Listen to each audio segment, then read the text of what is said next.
thank yous, and I couldn't praise you enough. So in this song, I'll simply tell you I love you, and God, I thank you for everything you've done. Lord, there's so many things that you've done for me. Blessings unconditional, they seem to overtake me. Your hand of mercy proving faithful and true. Jesus, how can I express my thanks to you for your grace and kindness, oh, agent of days. I'll give you thanks, oh Lord, now and always.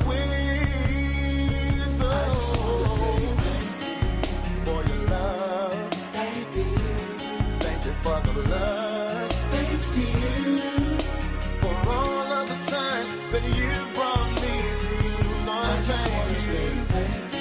Thank you for your grace. Thank you, Lord, for keeping me safe. Thanks to you that I can share the good news of a Savior, to give someone a reason just to tell you thanks.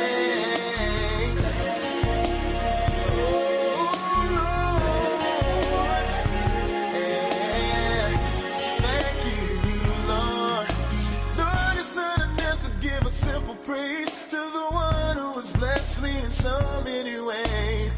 Nothing I can say or do could really show my gratitude to you, Lord.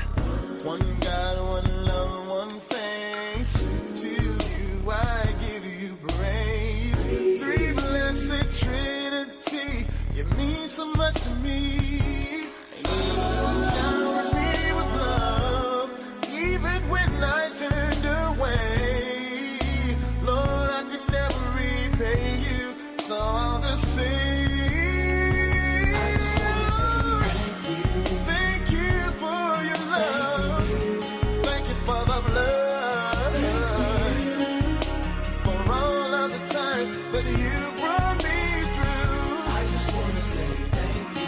Thank you for your grace. Thank you, Lord, for keeping me safe. Thanks to you that I can share the good news of a Savior, to give someone a reason just to tell you for your love. Lord, I thank you for the blood. Thanks to you for all of the times that you brought me through. Lord, I thank you for your grace. Lord, for keeping me safe. And I can share the good news of a Savior, to give someone a reason just to tell you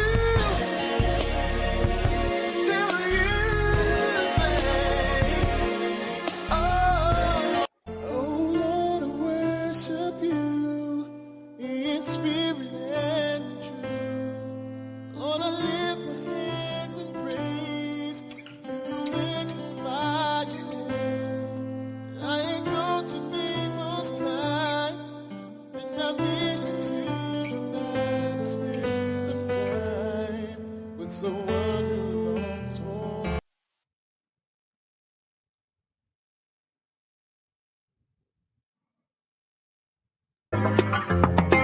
Truly, the real you loves you.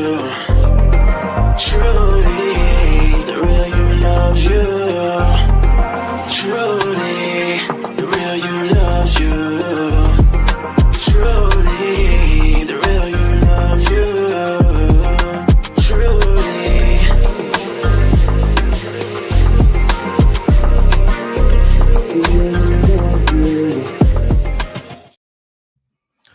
All right. Truly, the real you loves you, because the real you is love. And hello and good evening and welcome everyone to season 3, episode 19 of Truly Live with your co-hosts. That's plural. Oliver and Yolanda Blue. And there seems to be one of us missing in action tonight. But anyway, the show must go on. Yolanda is not going to be live with us tonight. but she is in the house. She's going to be a viewer tonight. Um, and so she's here. She's just not going to be in her normal role as one of the hosts tonight. But I'm so happy and grateful that you are here. And I'm so excited about our guest, our friend, our coach, our mentor, someone that is near and dear to our heart and has really poured into us over the last 2 years that we've known her. And she is going to share her story tonight, share her journey. And this is a very special day because this is the official release date of her new, what I call masterpiece. I call it a masterpiece because I got to read the first 2 chapters. And the content is deep.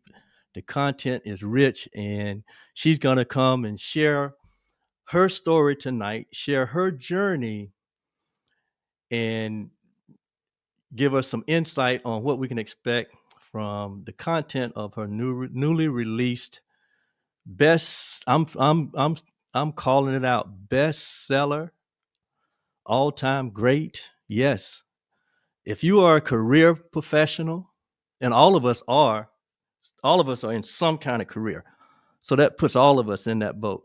If you're a career professional, she has a dynamic message for you and some insights that will help propel you to your best life. So we're going to bring Coach on here in a minute. But before we do, we like to clear up a few household items. If you're watching us for the first time and if you're wondering what this space and this platform is all about, well, Yolanda and I had a dream, and this is our dream come true. And it was our desire to uh, help others in the same manner that we were helped, that we was mentored, that we was coached, that caused us to live a very happy, desirable, fulfilled life. And so we wanted to use our resources, everything we got, to create a space where you can come and you can um, where we can share information that should lead to some level of transformation, if you're really listening, that will empower you to live your best life. And most of all, here at Truly Live, we share a whole lot of love. So sit back, enjoy. I hope you brought your favorite beverage. I hope you got your warm blankie, because we're just going to have a conversation tonight with our guest. And it's all about building goodwill and all about adding value to these communities in which we've served over the last 7 years, I would say. But anyway, hello to our patrons out there. If you're joining us, we do want, excuse me, this to be interactive. We do have some comments already in. Hello, Brenda. Brenda's one of our patrons from the great country of Canada. Hello, Brenda. And so a shout out to all our patrons. Patrons are those that support us, support our vision, and they are in community with us, and they get to get all kind of goodies because they support the work that we do, and they get to look behind the scene and see how Yolanda and I really, really live like normal people, and and how we live without this microphone and camera in front of us. But anyway, hello to the patrons. Always want to give a shout out to my mom, who's always watching. Hello, mother. I know you on. And I don't think that we've been live since the passing of Yolanda's dad. And as much as we've talked about Papa and Dewey Lowe here on this platform, he decided that it was time for him to take the exit to his next evolution, his next expression. And so we had we were able to memorialize Yolanda's dad a couple of weeks ago. And thank you all for your prayers, your support, all of the cards, the letters, the well wishes. It meant a whole lot to her and her family. And we thank you so much for sharing the love uh, and extending the love to us during that time. But anyway, um, there's a great show we got on tap tonight. So sit back, relax, and enjoy. And so, without any further delay, we're going to bring Coach D on, better known as Danielle the Coach. And we're going to bring her on center stage here with us. There she is. Here I am. There Hello. she is. All right. Hello, Danielle. Hello. Thank you for having me. Hello, Danielle. Can you hear me? I can hear you. Can you hear me? Uh, Not getting any volume from No. you. See, Let's see. Can you hear me? you can Can hear you hear me? me? I can hear you. Um, Okay, I can't hear you. you can't hear me? Still can't hear me? I tell you what, how about exiting, log off and log back in, Okay. and let's see if that don't fix the problem. Okay. In the meantime, I'll entertain everyone. All right. We're having a little technical issue there, but she's gonna exit the stage and come back on. You can hear her? Why can't I hear her? Okay.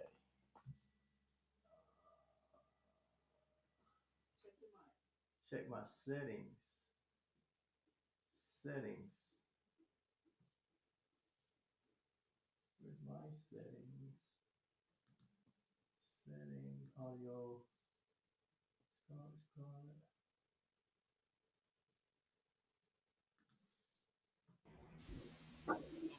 How about that? How about now? Ah, I can hear you. It's like magic. It's Technology like is going to do what it's going to do. it's like magic. Yes. Hey, listen. If nothing else, we've learned over the past 3 years. If you're gonna do a live show, listen. You gotta learn to pivot. You gotta learn to expect the unexpected, That's and right. don't panic. But it works itself out. Hello, I am so happy that this moment has come. We've talked about it, and tonight's the night. Today is the day. Today is the You day. you've given birth. There's a new mommy. Yes, I'm a new uncle. Yolanda and I are aunts and uncles, and all of the people in your community that support you. We're officially a part of the family now. Official, official. Yes. Yes. All right. All right. So you can exhale, relax. You can relax because I know you've been like doing this thing for a minute. What you was doing in private when you was having those private writing sessions. We didn't even know what was going on. I just knew you was missing. You was a little missing in action. On the out here in the digital streets. But little did we know what you was doing in that laboratory of your mind when you was putting together your journey, which you're going to share with us tonight, of how you um, decided to follow your heart and to follow your dream, right? Mhm. And was able to uh, go from a very prestigious position in corporate America, right, or in government circles, and you gave all that up not only once, but you did it twice because there was something that was emerging in you, and you allowed it to.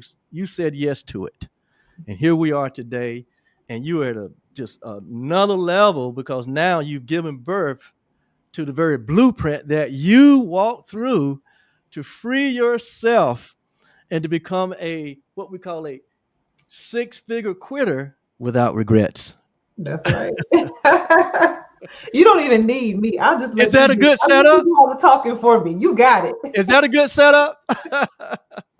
So I present to the world that you are the. I'm gonna say this right off the bat. You are the least known that you will ever be tonight? Now, Oliver, let me tell you what I just got finished telling my mom and my family, and what I tell clients all the time. If you make me cry, I'm gonna send you an invoice, okay? Well, I'm just so excited. I'm really, you know, you stepped on Yolanda and our stage about a year and a half ago when we was needing help, and you was part of a team that that helped us. Okay, baby, that helped us to um, with a huge problem that we had, and that's how we met.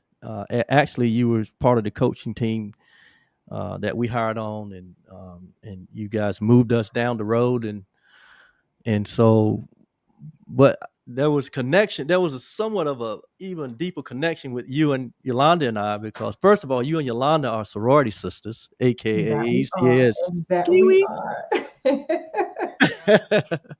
And but it was just, you just really always just resonated with us, the way you communicate, your vibration, high vibration, positive, your mind, you got a brilliant mind. And don't send me an invoice.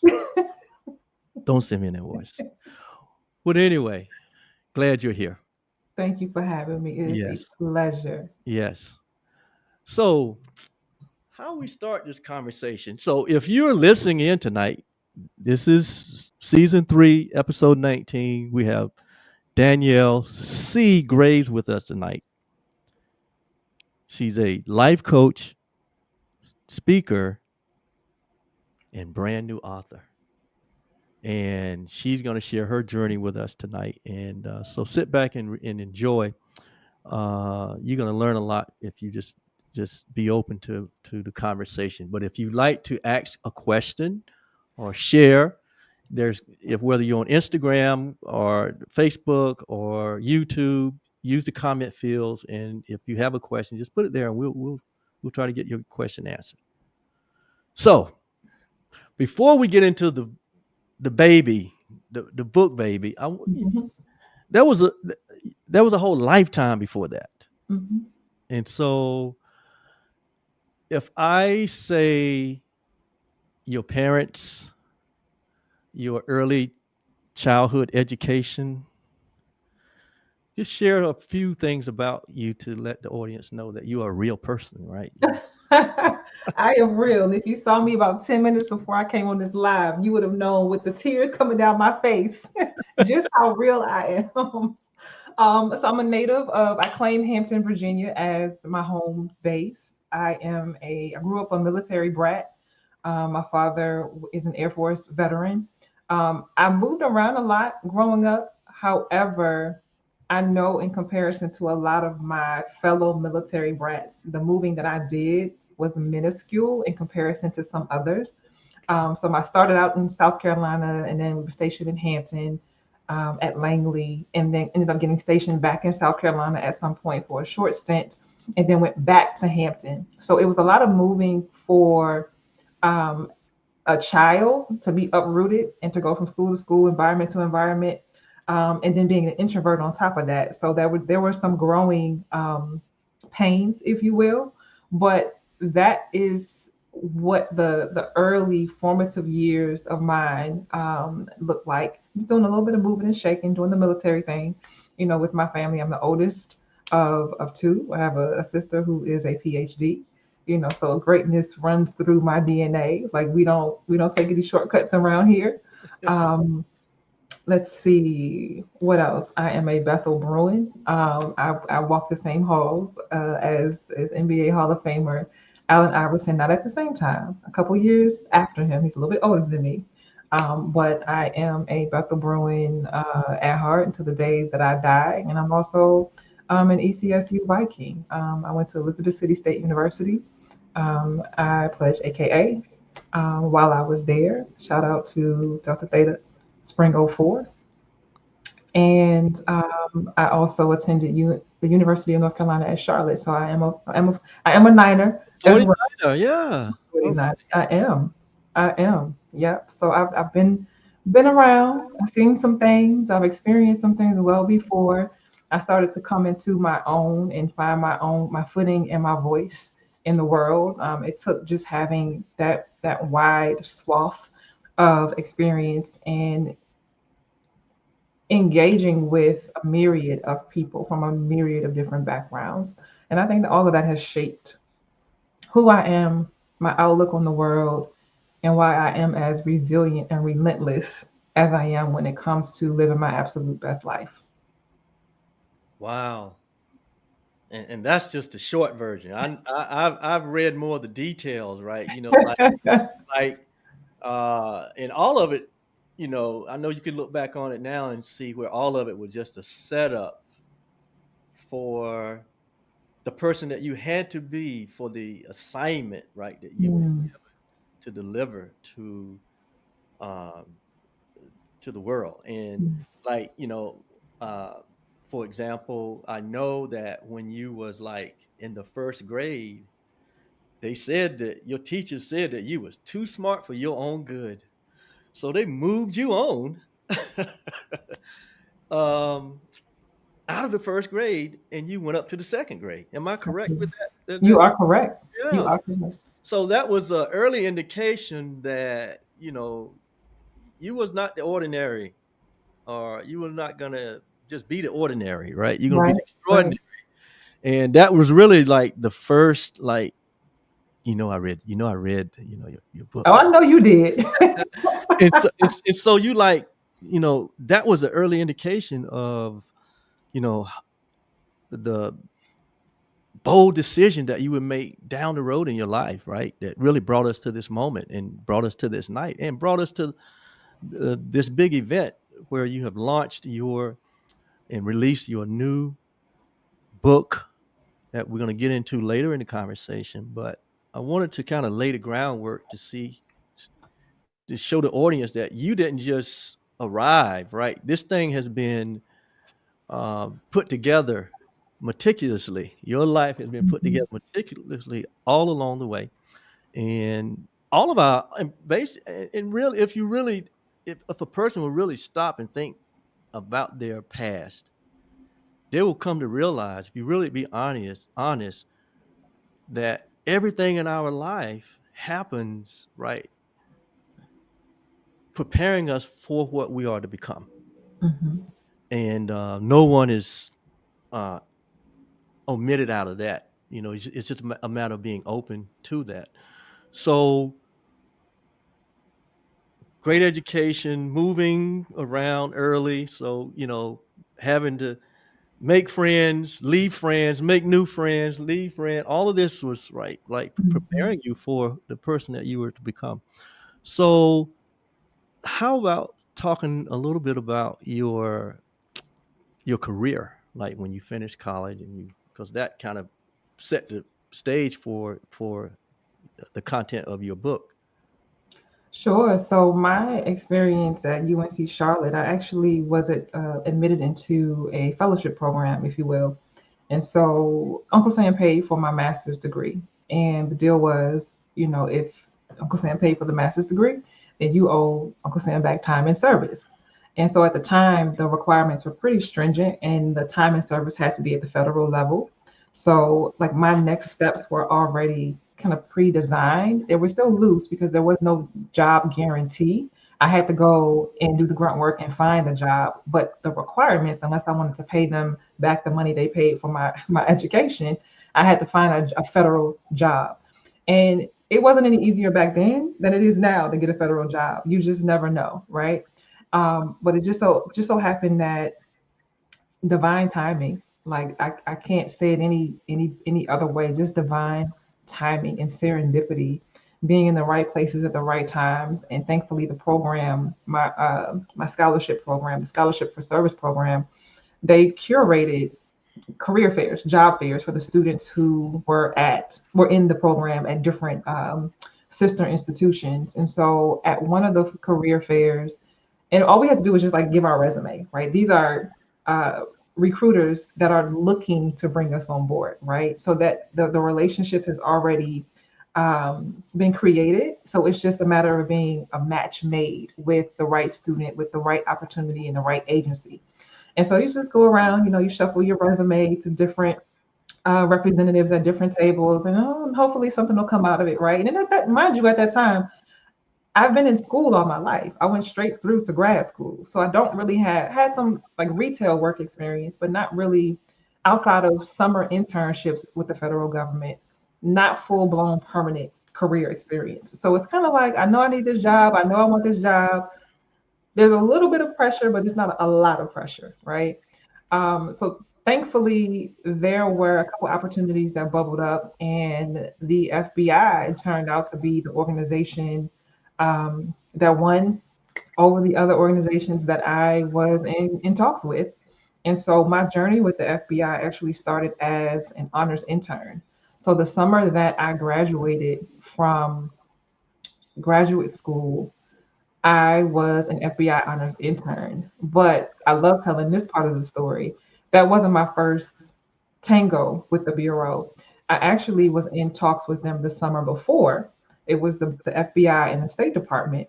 However, with the background investigation process, and that was my first take at it, and not that I had an extensive background, but it takes as long as it takes, right?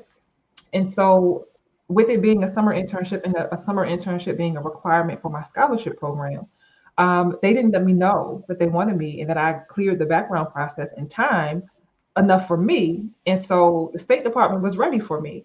So I politely declined the FBI when they finally came back and said that, all is a go. We want to bring you on board for the summer.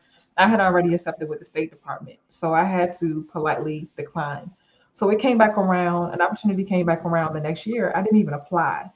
My name was on somebody's desk at the right time, and they reached out to me and said, "Hey, internship opportunity, are you interested?" And I'm like, "Yes." So I didn't even have to apply again. I think I may have just had to update my background information for like the 1 year since all of my information had been processed. And it was super easy and seamless for me to get in at that point in time. So I onboarded as a paid FBI honors intern that particular summer. And there was a brand new permanent position that had just been created while my class of interns was there. And so the goal for this particular position was to be like a feeder position between FBI agents and FBI intelligence analysts. So to be like a kind of like a grunt position doing a lot of the necessary but menial work that supports agents and analysts and investigations. But as this particular position matriculates over time, the goal was for them to either take the special agent route or the intelligence analyst route. So one particular thing about this position, it wasn't geared for just anybody. They were looking for recent college graduates to take this position. So who better of a pool than your on board, already background and investigation cleared interns, right? So they sent out a canvas and I did the whole resume thing. At this point, I'm a pro at that. And so I sent in my resume, I got an interview, and I actually got a job offer. So from my internship, I never left the FBI for 12 years. And so that's how I got my start in the Bureau. I started off as an intern, and then I'll say that's when the fairy tale started. Yeah. Wow. Wow. Had no aspirations to be in the FBI as a Not yeah. a single solitary thought was considered. Yeah. Well, that sounds like providence to me. Well, anyway, so this thing went on for 12 years. Your relationship with the FBI, Mhm. but then something happened. Something began to stir, Mhm. and I think you dubbed the term mid-career crisis. I did. I did. Explain that. Looking back, what I call the mid-career crisis is that moment when, as a working, seasoned career professional, you wake up one day, it's time to go to work. You've been doing this routine day in and day out, week in and week out, year in and year out for longer than you can like count almost, right? And you wake up one day and you're like, you're not feeling it. Like the gusto that you typically have, I already know I got to go to work tomorrow, right? I already know what's waiting for me at work. And so there's a certain energy that you typically have when you got to go to work and you kind of like the work that you do a little bit, Right. right? Work is work. I don't know anybody that's just like loves going to work. You might like the work that you do, but the process of getting up and going to work, it can be laborious at in some seasons and instances of our lives. But there comes a point in time when even that becomes foreign. That energy becomes foreign. And you wake up one day and you're like, I'm not feeling it. Who am I? How did I get here? And what is the quickest way for me to exit stage left? But the thing is, and why I call it a mid-career crisis is because you're about the midpoint in your career, if not close to it. And so you got some time in, you got skin in the game, you have experience, you're now an expert at something or some things. And so when you start to ask yourself those questions, especially the how do I get out of this, it could be a bit alarming because Mhm. for a lot of people, it's all that you know. So what else could I possibly do? And would I really consider throwing away all of the time and energy and money and training and everything else that I've invested up until this point? And so that's where the dissonance comes into play. And as alarms start to go out because you're uncomfortable, you want something different. There's something that's tugging at you. There's something that's making you question everything. There's also that safety and that security that's pulling you in the other direction. And so I call it an existential crisis, if you will. Mhm. And to be specific, a mid-career crisis, because that is exactly what happens. So some people have what we say, a midlife crisis or a quarter life crisis, right? You hit a certain age and you feel like the walls are caving in. Same situation, but on the career front, it's just Mhm. like, what do I do, and what could I pivot into? What could I do differently? I want to do something different, but I don't want to have to start all over. And so, like, it's a vicious cycle, and if you're not careful, it'll eat you alive and it'll weigh on your mental, which also then begins to weigh on your physical. So that's why I call it a mid-career crisis. Yeah. So you had this internal conversation going on about these feelings that you were having, right? Yeah. Uh, and really, it comes down to you feel like, I know for me, you feel like uh, life was on automatic and lost some of the thrill Mhm, because, mhm. like you say, Monday come around and Friday comes around, and you get 2 days to uh, chill out, and then Monday's coming. But Right. Monday starts on Sunday with the thoughts of, oh, I got to go to work, blah blah blah. So 12 years of that, obviously you knew what you was doing, and most people that Mhm, have worked 12 years with an agency or in a mhm, business or however, even entrepreneurs, right, go through the same um, feelings, right, of keeping that, you know especially uh, what we call go-getters, high producers, right, which I mhm, know you were, mhm. and being challenged, right, mentally, uh, economically, socially, all those things come into play. And so here's a 12-year stint with the FBI. Now, somewhere I read that along that journey, you left the FBI and you came back. You want to share a little bit about that? Sure. So I didn't officially leave. I was on my way out the door. I had given my notice, my letter of resignation, and I'm talking to the point of HR paperwork being processed. Like I'm being processed out, like counting down my days. And the way I like to frame it is that before I could officially separate, I ended up being recruited back. And so that was the first time. You kind of alluded to this when we first hopped on. Like I didn't do it not once, but I did it twice. And so that first time, I had said, you know what? I think there are greener pastures, and I think I got enough going for me in my toolkit, that makes me marketable, teachable, trainable to somebody somewhere because I need a reprieve. And I was willing to bet on me and God to figure that out. Mm-hmm. Right. And whose permission did you need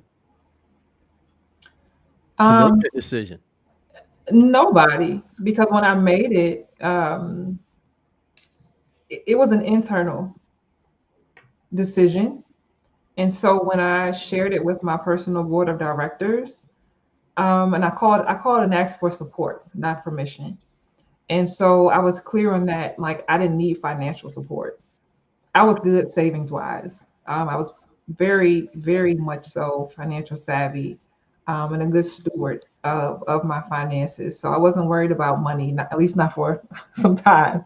Um, but I had faith that I had enough saved away that it would give me time to step away, clear my head, just to reset, um, and and and figure out what I wanted to do next, but not in a rushed manner. So when I reached out to like my immediate sphere of influence, my personal board of directors, the conversation was more so around like, hey, this is what I'm getting ready to do. I just want to know, I just need your support. Will you support me? And I don't mean financially. I just mean I need moral support. And that's how those conversations went. Yeah. Wow. And you talk about in your book you giving yourself permission to put yourself first Hmm. and to you know do the unprecedented, to prioritize yourself, to be your own boss. All these things was what you was dealing with internally, but you wasn't quite sure what that would look like. Right. So talk a little bit about how you made that transition from being a six figure, wasn't like Mhm. you was like entry level, but you're a six figure career with the FBI. And how do you make the decision to walk away from all of that? Something hit me one day. So not only did I experience what I would call the mid-career crisis twice, the second time I found myself in that space of feeling like tight and constricted and unfulfilled and just like jaded. And really all of that sums up to feeling like burnt out. Not only was I not loving the work that I was doing in that season, but I also had a 2-hour commute each way from Richmond to DC.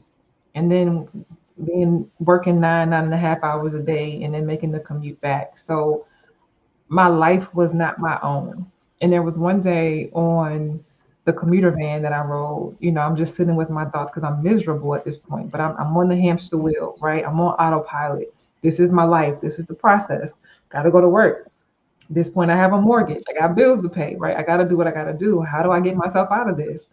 And I don't know where it came from, but I remember thinking to myself that, you know what?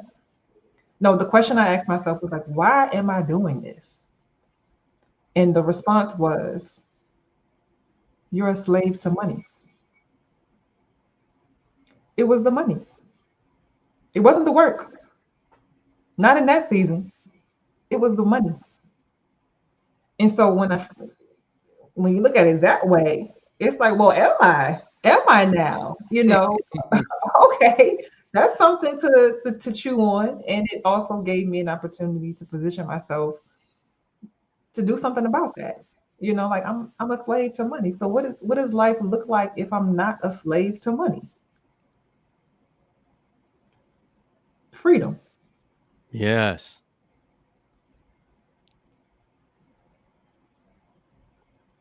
Well, if you're just joining us, we're here tonight with special guest Danielle Graves, who's a coach, an author, a speaker, and she's sharing her journey from becoming a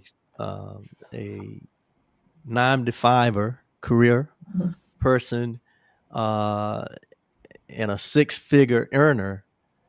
And at one point in her life, she decided to bet on herself and bet on God and herself, uh, to choose a different expression in life, right? That was more fulfilling, more rewarding, that really challenged the skill sets that she had already developed through her work, through her entire journey from a little kid up to uh, the 12 years she spent with the FBI. And she made a decision one day and she stepped out and want to share what that next step was. Yeah. So, uh, for me, I knew that the next thing that I did, I wanted it to not only like make an impact, I wanted it to be something impactful, but I wanted to find joy in it. I wanted to love what I did. I wanted to get back to that because there were plenty of seasons in my bureau career. And mind you, I call my career, I had a fairy tale career. Now, with all fairy tales, there's a little bit of drama, right? Just for the plot and the storyline. But I had a fairy tale career with the FBI. So I just want to make sure I'm clear about that. Like my experience is absolutely something for the record books, especially for someone who looks like me. Now, that being said, I had other experience and other stints and other positions and other temporary assignments that were extremely sexy, extremely fun. I love the work. I love the mission of the units that I was a part of. But I had fallen out of a space where that was the case.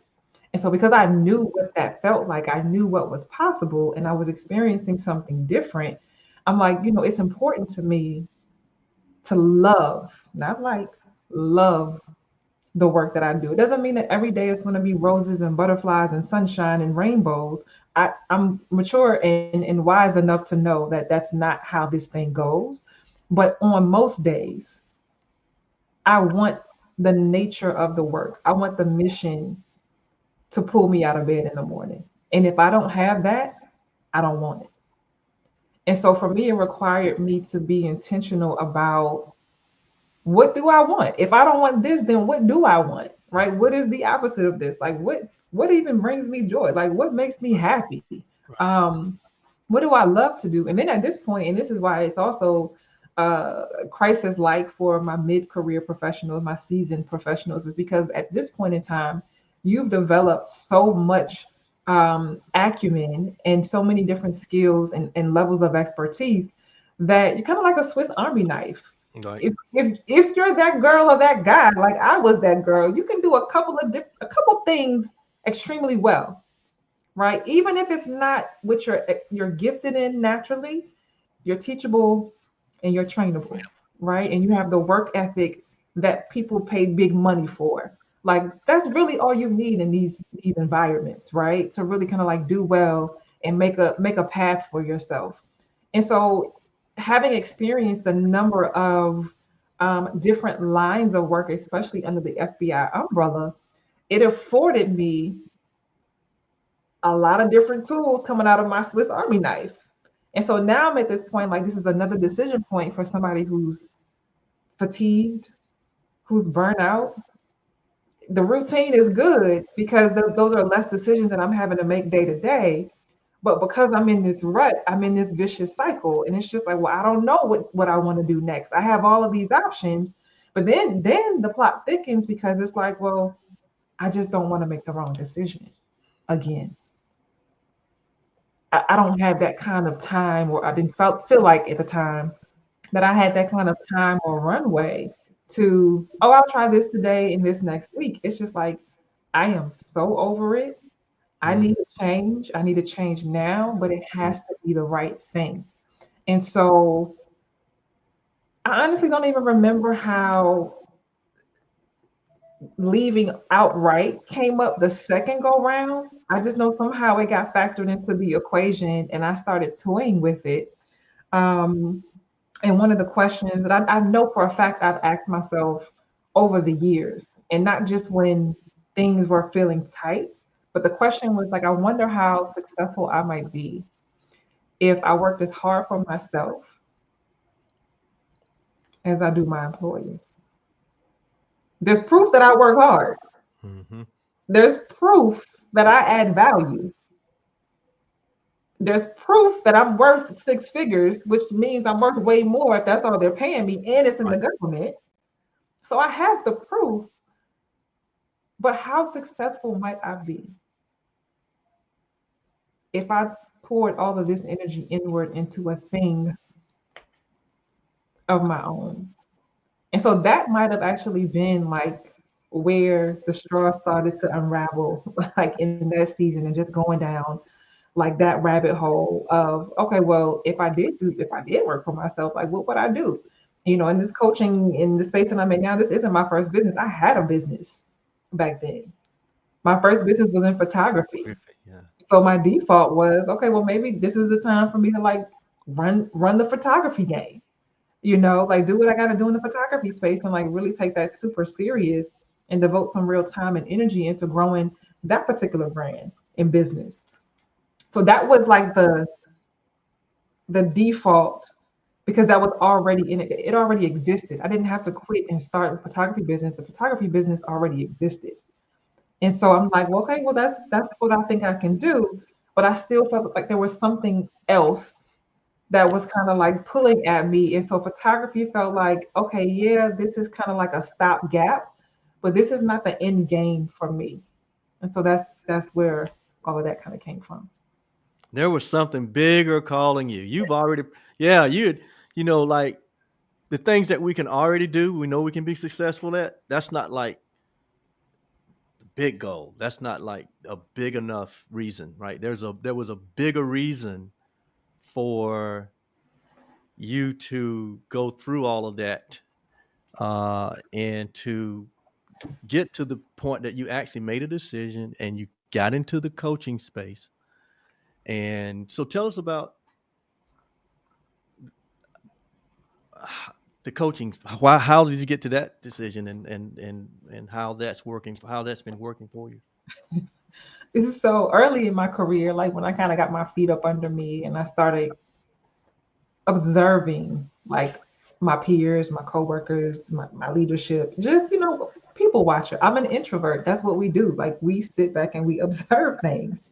So one of the things I would say is that, and I would joke, but there was an element of like truth to it. It's just like I am really amazed at like what makes people tick and why they show up the way that they show up, especially in the workplace. And so I would say, you know, if I could do it all over again, instead of majoring in math in undergrad and IT in grad school, if I could go back and do it all over again, I would major in psychology. I think I missed my calling. It in this season of my life, it interests me. Back then, I guess I really didn't know what I wanted, right? I was good tech savvy with computers. My mom was a systems analyst, so she was a techie. So that's what I saw. So Right. I kind of went that route myself. You know, I love toying with technology and I had to find like my niche in the tech space. So I did the math and computer science thing in undergrad, IT in grad school. And look at me now, right? I'm out here coaching, still using my tech skills. Like I use so many tech skills in this book launch. It is insane, but I am grateful for every ounce of tech savvy that I have because it got us through. It absolutely Yes. got us through. But in that space, I'm like, I wonder, you know, well, maybe now this is the time for me to pursue psychology. Maybe I don't have to wait until my next lifetime. You know, maybe I can do it now. And so I started to go down that rabbit hole.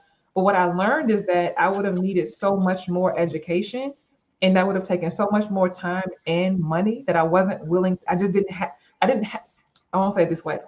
I didn't have it to invest. I needed a quick fix. And so in doing my research about, you know, different psychology programs and of course I wasn't just going to step on the scene and just get a, you know, just a master's. Like I was going to go the full thing. I'm getting a PhD, right? I'm going to be a doctor. I'm going to have a practice and all of this stuff. But I'm like, yeah, that sounds good. But who's going to do it? Because you don't have it in you. So I'm like, listen, I'm so miserable. A year max is all I can give this. Whatever I do, I have to be able to get in and out in a year. And so I kind of found, I stumbled upon coaching as like the first cousin, which I call it, to like therapy and counseling. And I'm like, wait a minute. So this field isn't even like it's not regulated. You don't need all of the credentials and the licensures and all of that stuff. And you could technically wake up tomorrow or in 5 minutes make a declaration that you're a coach, and there's nobody that can tell you that you're not, based on the unregulated nature of the industry. Yes. However, for me, being the high achiever that I am, I knew that if I stepped into a new space, I wanted to do it with credibility.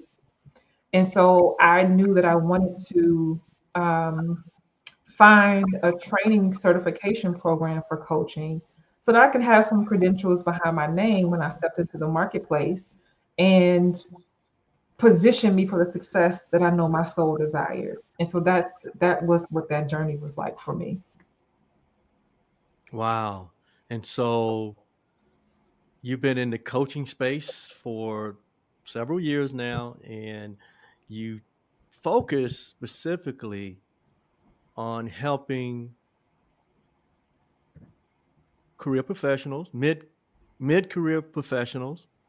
This is your niche, who had are having the same similar experience that you had gone through, right?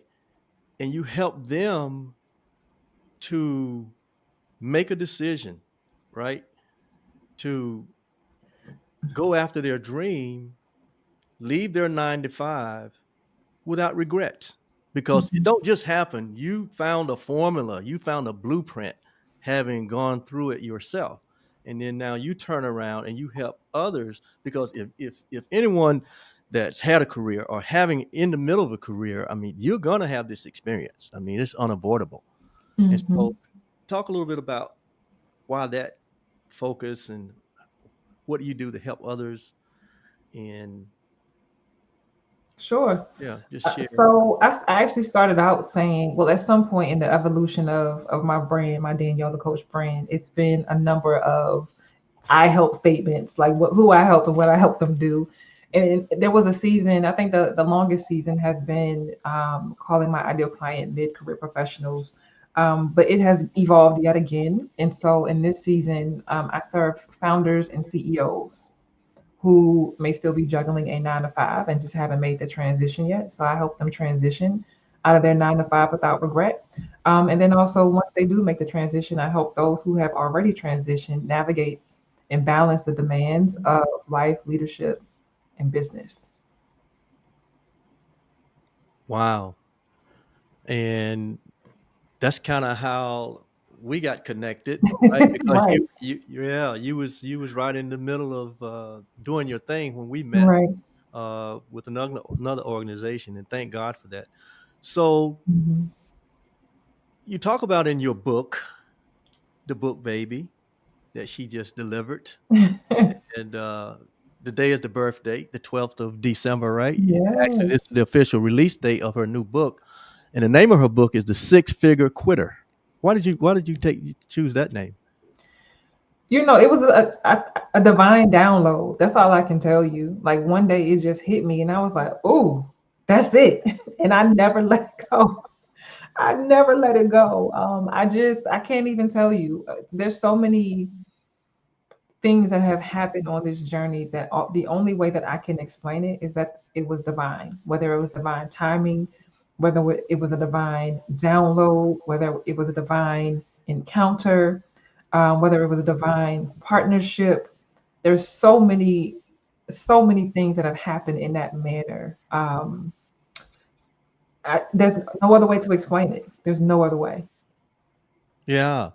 So so you named it six figure because that was your experience, but there's Mhm. 5 figure Sure. quitters that go through the same feelings and emotions. There are even some 7 figure uh, earners that Right. face the same uh, questionings, and they hit the same wall, right? They hit the same ceiling, and there's something calling them internally, but don't know how to quite figure it out. But you have come up with, in your book, basically is a blueprint for Mhm. how to go through that process, right? And you basically, that's why you became the expert at it, because you went through it. And see, that's why we say here that your life and your life journey is so unique. It makes you the expert in that area. Mhm. So share with us, like in your book, The Mm-hmm. Six Figure Quitter. Yeah. Give us like the top. Give us two top hot points that you make in the book. What you really want to have the reader to take away from having the experience of staying with your book and following your journey. Yeah, and they would actually be the first two P's. And so my blueprint that I outlined, I call it the seven P's. The seven P's. P is in Paul. The seven P's to transitioning out of your 9 to 5 without regret. And what the blueprint is, it's not a strategy that I've come up with that I think you should follow. It's a matter of me retracing the steps that I took and what happened with hindsight being 2020, with me not having all my wits about me when I was in the thick of it and eyeballs deep in the situation, but being able to look back on it and having two instances of it that I've lived to tell about myself, I was able to draw out patterns and themes of what happened and the things that, if taken in a logical order, what served as the catalyst from one step to the next. And so the first P in the seven P's, which I absolutely recommend following in the order in which I deliver them to you in the book, the first P is to pause. Now, for a high achiever and for a go-getter, that sounds like a foreign language. Because how are you going to tell me that in the midst of my mid-career crisis or me wanting to do something extremely different and like time is of the essence and you want me to pause? Yes. Yes, I absolutely do. For clarity's sake. Because the confidence that you don't have right now, if a lack of confidence is what's keeping you stuck or on that hamster wheel or in a place that's no longer serving you, confidence comes from clarity. When you know that you know that you know a thing, you know where you're going, you know what your objective is, you know why you're doing something, you dare someone to step in front of you. You dare someone to get in your way. Or you happily invite them to question you about it because you're going to let them know unapologetically, I am on a mission. You may not understand, you don't have to. This might not be for you. You'll figure it out. Just watch where I'm going because I'm going somewhere. And like I tell my clients, and I tell people when I talk about my clients, when my clients start working with me, and it starts from the decision to say, yes, I want to invest in enlisting you on my personal board of directors as my coach, partnering on this life journey with me, people have three options when it comes to my clients. They can get on board, they can get out the way, or they can get bulldozed. Because when you have clarity, Mm. it's up. The only thing stopping you is you and God. That's it. And so I recommend the first thing is to pause for clarity's sake. And I don't mean, oh, I'm just going to sit in the corner and meditate for 10 minutes. I mean, going to do something that actually brings you joy. I'm talking about a pattern interrupt. Doing something that even for a short span of time, it makes you forget about the woes that currently keep you up at night. It's like one of those things that as soon as the activity or the experience is over, it's like, oh my gosh, I got to go back to reality. That's that's a real pause in my book. Now there's levels to pausing, right? Everybody can't do everything to the same magnitude or extreme, and that's okay. There's no judgment, but as long as it's doing something that allows your mind to wander and relax in a way that you haven't given it the opportunity to because you're trying to do what you do best, and that's fix it. That's solve the problem. So pausing also requires you to take your hands off of it just for a little while. It's going to require you to do some work to get out of where you are, but for a little while, take your hands off it and focus on something else, whatever that looks like. If it's a favorite pastime, if it's you just want to walk down the block, if it's you picking up, a book, your favorite fiction book, whatever it is, get on a plane, a train, whatever. Pause. So that's the first thing, and then the second thing is pursue purpose.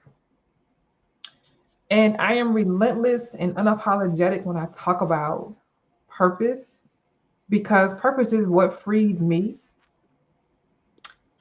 from my 9 to 5. It's what allowed me to take the step to know that, hey, there's something here and it's big. It's so much bigger than me.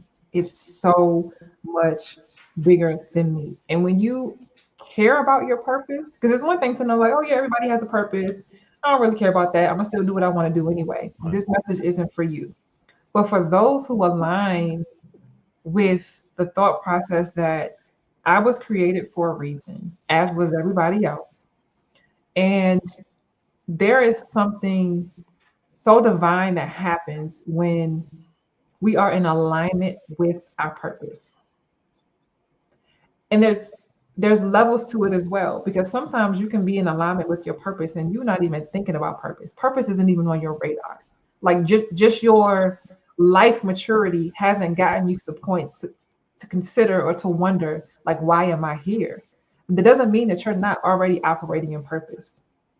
There are things that are happening to you that feel amazing, that feel not so good, that are all seeds being planted and signs and testaments to what it is that you specifically were created to do. And when you find yourself in the season of whatever's next can't be just anything, that is an amazing time to sit with and explore or revisit, if you've already done some purpose work. What is my purpose? Why am I here? And how can I actually align with that and get paid? Like, to live a life that I love and whatever that looks like for you. Because you get to enjoy, you get to like what it is that you were created to do. Could you imagine being being a fork, right? Like trying to cut bread all your life. You could, but it's arduous. It's gonna take you a little bit longer than if you were just a knife. So why not go position yourself to do what forks were created to do? You get to do that thing or that set of things that much easier than the spoon and the knife. It's just fundamental. My math major's coming out. It's just fundamental mathematics, right? For me. And so purpose, and this is why I say purpose, because it gives you not just an out, but possibility as an outlet for what you might be able to do next that brings you joy, that you're already like really good at, or maybe something that you've always told yourself, I would love to do this, but I can never do this. But like I was saying with psychology, in my next lifetime, the things that we talk ourselves out of just because we have aligned ourselves to the status quo, and maybe sometimes to somebody else's dream for what it is that we should be doing with our lives and our careers Yeah. too. Yeah. Keeping somebody else's lights on Mm-hmm. and not working for our own lights. Wow, I like that. So the 7 P's: pause, purpose, plan, I think is number 3. Uh, Pause, purpose. So you pause, you clear your purpose, you put people on notice. then comes the plan. Close, close. Then pause, purpose, put people on notice. Then Yeah. yes, the plan, the Yes. plan, and the plan is involved. And so I talk about it in a couple of different ways, which is why I kind of responded like that. So Okay. yes, just we won't give it all away, but yes, the plan. Yeah. All right. Well, listen, you didn't drop some jewels out here in these digital streets, and the coach really started coming out of you right there in that moment. So, uh, talk about the book a little bit and how the audience can access the book, and what do you know? How are you really rolling this thing out? I know today is the official release, but you've already had like book baby showers and all those things that led up to this official date, and you've had Yeah. pre-sales. All that has gone well for you. I've been following you on that. So you want to share a little bit about how the audience can engage in your book, and Sure. you even running a special today, I think, right? I am. So it's all things the sixfigurequitter.com. So if you're watching this live with us or the replay on the same day of this live stream, today and today only, the ebook version of the book, The Six Figure Quitter, on Amazon is 99 cents. Yes, 99 cents for today and today only. And I want to invite you to help me celebrate because we didn't talk about this, but not only is today the release of the book, is launch day, but today is also the 5 year anniversary of my business. So it's doubly um, special for me today, just hitting up a big milestone in business. Kind of like with marriage, they say if you make it to 7 years, you're kind of like in the green. And so with business, they say the same thing around 5 years. Like if making it to 5 years is a huge milestone for small businesses. So it's in a way for me to do something a little bit different to celebrate the milestone, but also the birth of this book baby into the world. And so for today and today only, the ebook version is 99 cents. So get it while the getting is good. And I'll also add this to a little personal touch. Like I don't really ask a whole lot. I feel like my role as an entrepreneur, as a business person, is to present offerings into the marketplace that speak to the soul of my ideal client. It's not for me to be out here begging people to go buy my stuff and do this. Like if I have to do all of that, then I need to go back to the drawing board. But on this day, what I'm going to ask you to do is to buy this 99 cent ebook version of the book. You can read it whenever you want to read it, but get it today because if you get it today, I am on a bestseller run. And so I mentioned that like I was in tears about 10 minutes before, right after I finished my makeup, right before we get on the live stream, I get a message with a screenshot saying that I right now am the number one new release in the starting a business category on Amazon. And so I am slowly climbing the bestseller charts. And so I want to continue to do that like until 11:59 p.m. um, on today. So if you could spare 99 cents, go on Amazon or click the link. Oliver and Yolanda. Hey Yolanda, I saw you in the chat earlier. Thank you for putting everything up. And I miss seeing your face. But if you can click that link, go there, just grab the ebook version. You don't need a Kindle.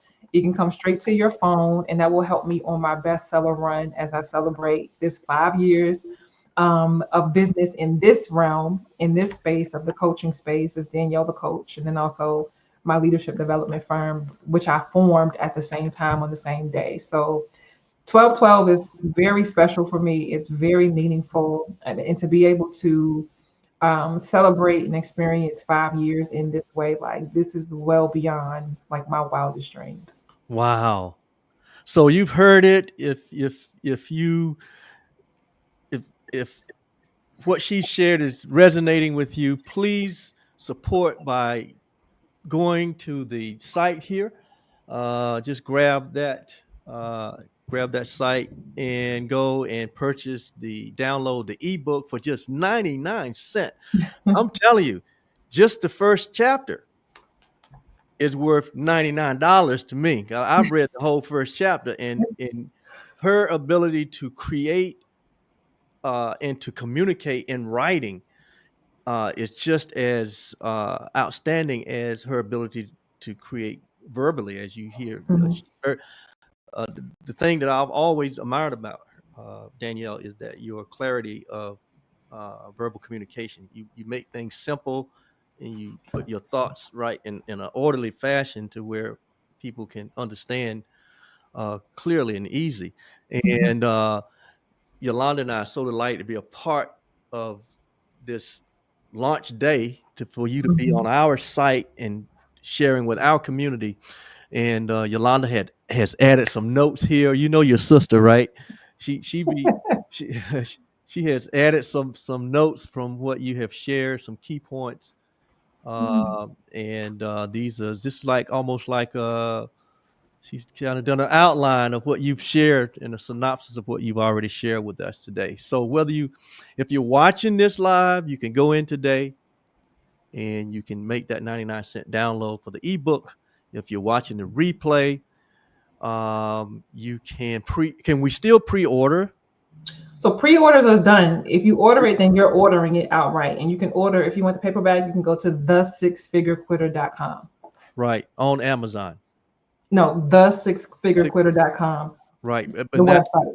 The website. to the website. The Okay. website. Okay. Yeah. You want to put that in, babe? Yeah. Thank you, Yolanda. Yeah, so you can go to the website and actually order today, right? Yeah, you can order today. Yes. The Right. main goal for today is the ebook. Like The we're ebook. doing this bestseller run, y'all. Come on, come along. We're getting close. Yes. We got a couple more hours, Yes. but yes, but either way, whatever your heart desires, you have both options. They are absolutely there for you. And Well, I'm happy to share my story and my work and my yeah. heart with you in either medium. Well, you shared a teaser with those that pre-ordered, and like I had the opportunity to read the first two chapters, and it is really, um, it's really your life story, very interesting, and you're coaching all along the way. You're coaching all along the way, even in telling your story, and I'm just Yolanda and I are just so excited for you to um, actually see the end of your efforts, and you now have this baby, right? You Yeah. have this thing that you've been carrying all your life, and because I think you put Mhm. all your life into this book, and it's exciting. It's exciting. So Thank come on, help the sister out, you all, you. right? Yes. And just so excited. Yeah, Yolanda said, help yourself out. Yes. So in closing, um, any final thoughts? Yeah, my final thoughts are for you and Yolanda. I just want to say thank you. And my eyes are getting watery already. Just saying those two words. There's a song that you played before, like we came on live, and I was backstage. And I don't know if the lyrics were, I just want to say thank you, or it's something about thank you. And my heart is extremely thankful and grateful for a million reasons on this day in this season. But to be a digital marketer, to be an entrepreneur in this day and time can be a very lonely journey.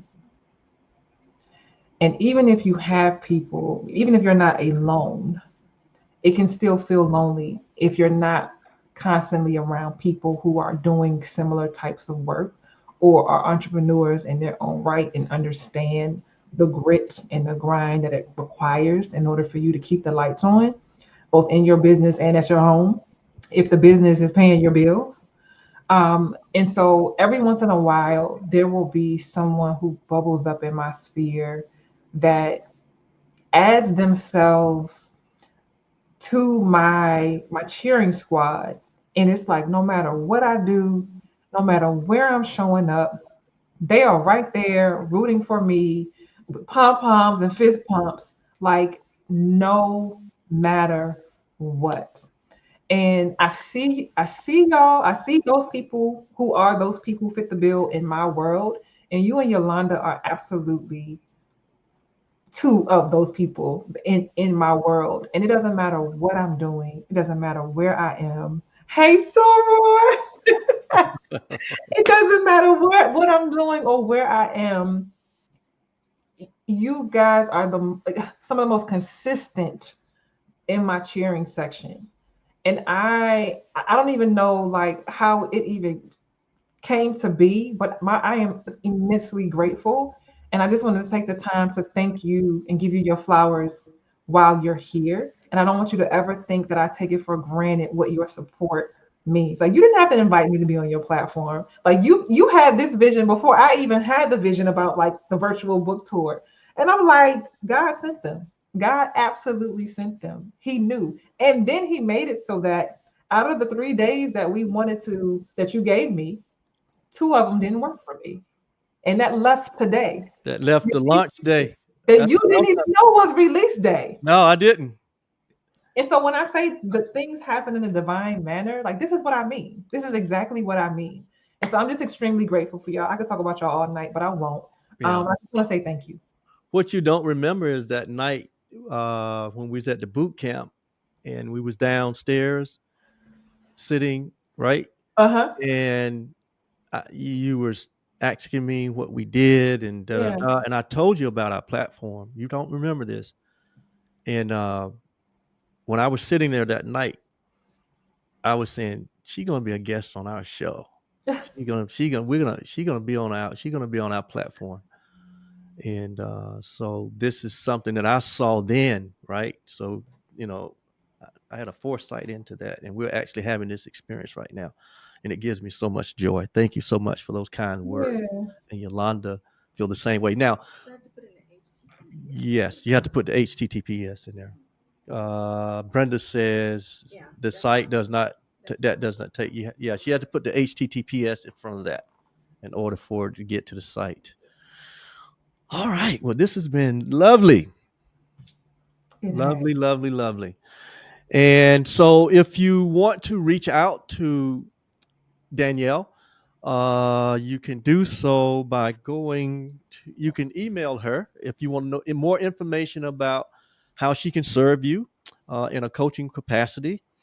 If you want to do more inquiry into her work, you can reach out to her at her email address, which is info at, is it Danielle the Coach? DanielleTheCoach.com. Yeah. DanielleTheCoach.com. And just send her an email. And if you have questions or if you just want to Mhm. send a note of gratitude and thank her for sharing tonight, you can do that. But she's open for business every day, right? I And am. yes, yes. And if tonight's message resonated with you, we certainly encourage you to reach out to Danielle because she's a great person, along with being a very impactful coach. Thank you. So, all right, all right. So my engineer is over here on the side, still in the chats. Yolanda, there you go. That's what she normally does. There you go. We got it up there now. So try that, Brenda, and that should get you to the site. All right. So coming to the end, do we? Yes. So when we finish, we want you to stay on Okay. for a backstage chat. But in the meantime, we're going to end our show like we always do, and that is we like to share uh, a meditation of what we call a blessing, and it's the loving kindness meditation by the Dalai Lama. And so we bless all who join with us tonight and those that you hold dear in your heart. And so may you be truly happy. May you be, may you live in peace. May you live in love. May you know the power of forgiveness. And may you live in the recognition that your life has deep meaning and good purpose. This is the Dalai Lama's loving kindness meditation. And Yolanda and I add, may you live in the awareness of who you truly are.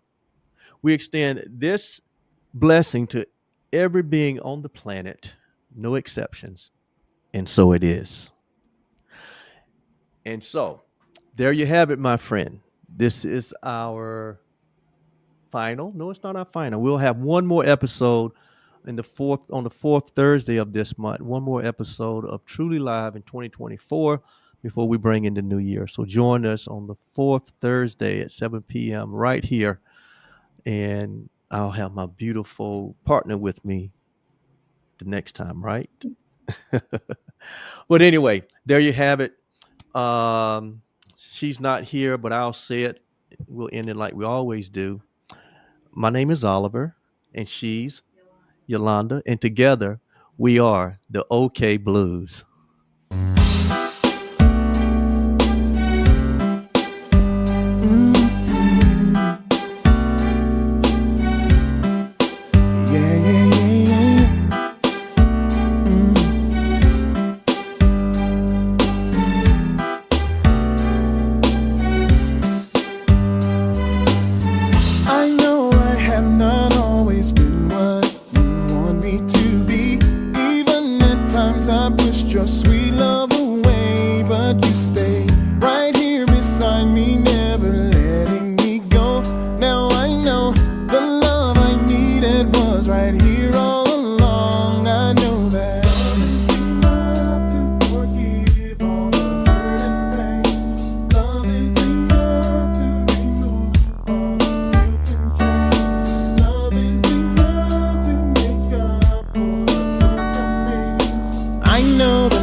God's love is enough.